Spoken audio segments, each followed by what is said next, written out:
The constitutional definition of freedom of speech.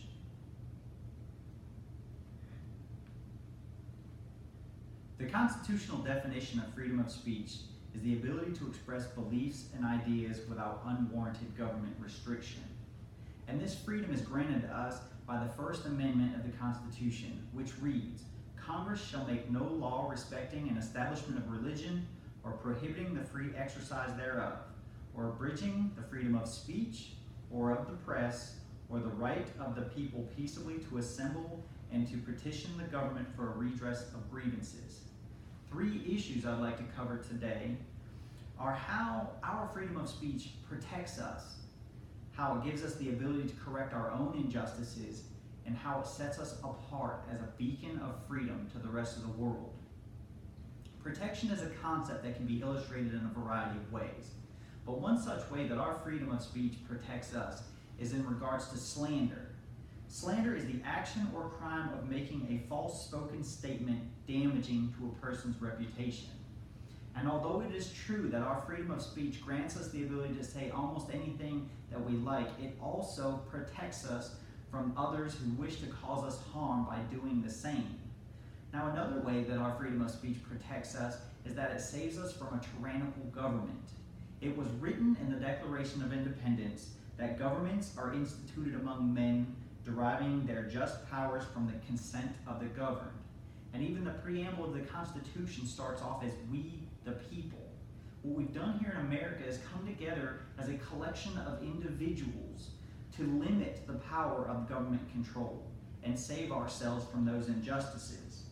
Situations that arise in regards to our freedoms are not quieted, they're not disregarded.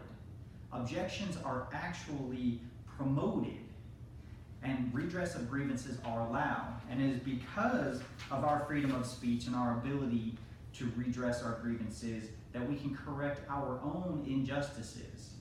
Now, the Constitution, when it was written, was unfortunately not able to cover all of the situations that would arise in America in the years following.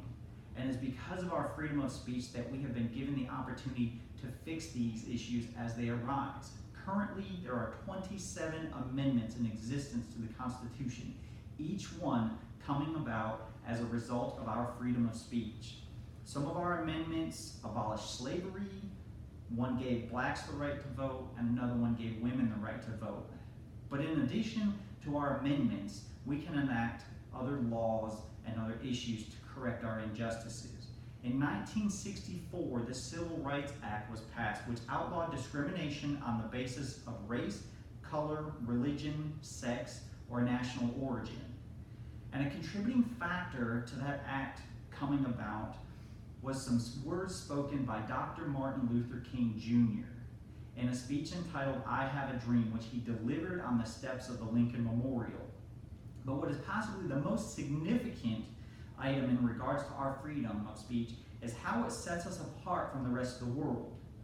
Currently, out of all the countries in the world, 45% are considered free. But even in regards to those countries, Americans are viewed as being more acceptable of freedom of speech of any kind, which makes us the largest free country by population. There are currently over 320 million people that call America home. And the issue that sets us apart is that our freedom of speech and all the rest of our rights are granted to each and every one of them. Over 320 million people, all given the same rights, one of which, and arguably the most important of which, is our freedom of speech. So with everything addressed here today, how our freedom of speech protects us, how it gives us the opportunity to correct our own injustices, and how it sets us apart from the rest of the world, it is easy to understand how much better we are as a country as a result of a situation and a freedom that so many of us take for granted. So I urge you to take note of those benefits granted to us by our freedom of speech and not take them lightly, because of those simple rights that we have become the great nation that we are today. Thank you.